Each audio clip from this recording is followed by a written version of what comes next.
Sometimes I refer to our sitting practice, our zazen or Zen meditation, as relaxing into what is. So, another way of talking about it, of course, is getting to know ourselves. Well, one of the things that happens is that we hold onto things really tightly. So, if you make a fist, you hold this, you can feel the muscles tightening up. This is what we do with our minds. What are we holding on to? What's there? Nothing. What happens now? Hand is relaxed. So, one of the things that we experience when we're sitting is the whole mind body experience isn't separate. Your body isn't separate from your mind, your emotions. It's all connected, right? So, when you sit down to practice, which is just letting go over and over again, opening the hand of thought, they call it. So, with each breath, see, most of us can't even follow our breath for very long without already being off somewhere thinking. One of the practices early on that some people learn when they're learning to sit meditation is counting the breath. So you try to count every exhalation to 10. So there's this goal, right? You try to get to 10. Most of the time, you don't get to 10. You get to 3 or 4, and then you have to start over again counting because something comes up. Some pain in the shoulder, pain in the knee, thinking, laundry list, whatever it is. So our goal, of course, is never to stop what's happening. It's to understand ourselves, to get to know ourselves. And in that process of letting go over and over again, we're getting in touch with just this, the reality of our being, not that which we cling to, that we think of as what we are. So in Buddhism, we have dependent origination or interdependence. Everything is dependent on everything else. Nothing actually exists as a separate entity, actually. So in this Heart Sutra, it says form is emptiness, emptiness is form. It neither is nor isn't. The middle way isn't assuming it exists or doesn't exist. It neither exists nor doesn't exist. This isn't something you can understand with your intellectual mind. You'll never do it. That's what you have to let go of, that thinking, finding a solution. So if I have a pain and I'm sitting, I totally embrace it, acknowledge it, understand it, see it, feel it, and then I let it go. So letting it go is like everything else, rises and falls, rises and falls. It may be there for half an hour. This is it. This is our experience. It doesn't, you don't go somewhere else and have an enlightening experience. You're here in this body, sitting here right now, just like this. This is it. And whatever's happening is happening. But if you keep opening that hand of thought as you're sitting, practicing, you'll get better and better at it in the sense of recognizing what's going on. We avoid pain so much that we really hold it. We really hold onto it tightly. Oh, I wish that would go away. Is that pain again? Oh, oh. What happens when we take painkillers? It separates that. It cuts that experience out because you don't feel it. It's still there.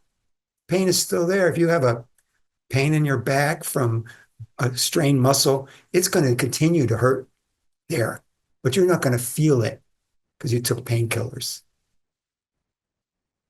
So the ultimate painkiller is recognizing what's happening. And also, then you can do something about it. So that's what happens in our lives. These things are there for us to get better at being who we are. It's I'm not suggesting that it's your fault. Sometimes things just happen, but that doesn't mean you have to cling to it with a tight fist. I'm not trying to get away from my pain. When we're sitting in our practice, obviously we're not dealing with something that is keeping us from sitting. It's usually pretty minor. If you have a major problem that needs to be taken care of, then go take care of it. But if it's just, a sore shoulder or something that is just there temporarily because of abuse or misuse or because you're holding on to something emotionally, and that's where it's stuck. There's all kinds of reasons that our bodies respond the way they do. And sitting is learning about us, ourselves.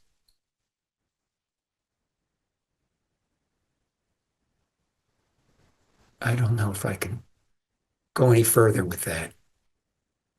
I just want to keep coming back to this idea of letting go.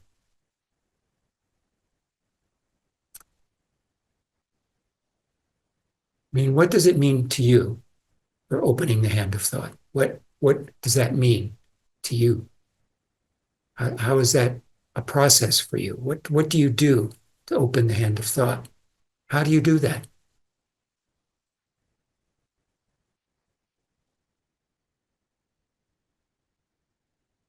The other nice thing about sitting together, it seems to me like we're buoyed. We're we're like in this raft together, and it's supporting us all at the same time.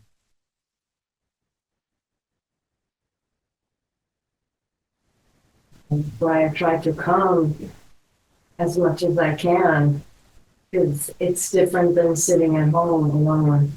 Mm-hmm. Yeah.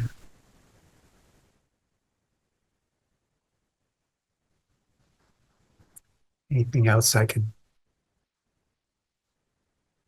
say or help you with tonight?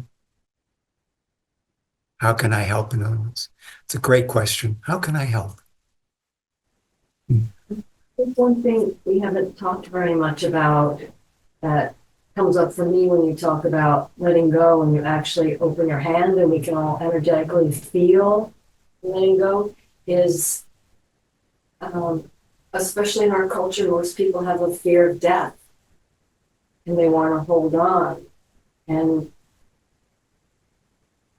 it's kind of an ultimate if you feel like you're not clinging to anything, you're not clinging to I mean mine as far as even like this life and feeling like every breath can be your last breath and just being with that.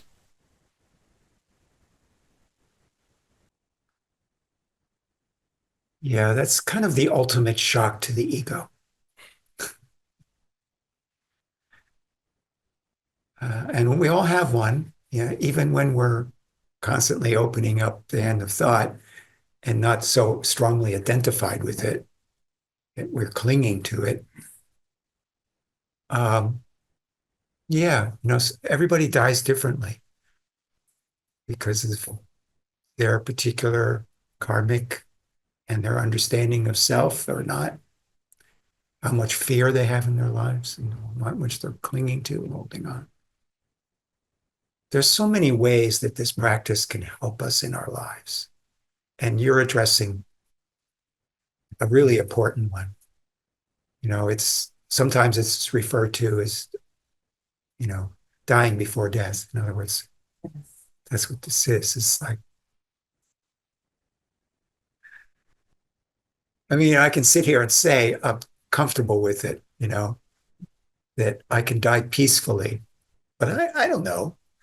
I mean, do I really know that? No. Again, that's just thinking. It's a convenient way to think about it.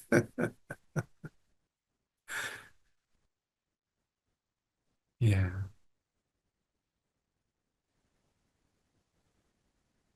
Well, I don't really know what else to talk about tonight. I think we can call it a night. All right. Thank you.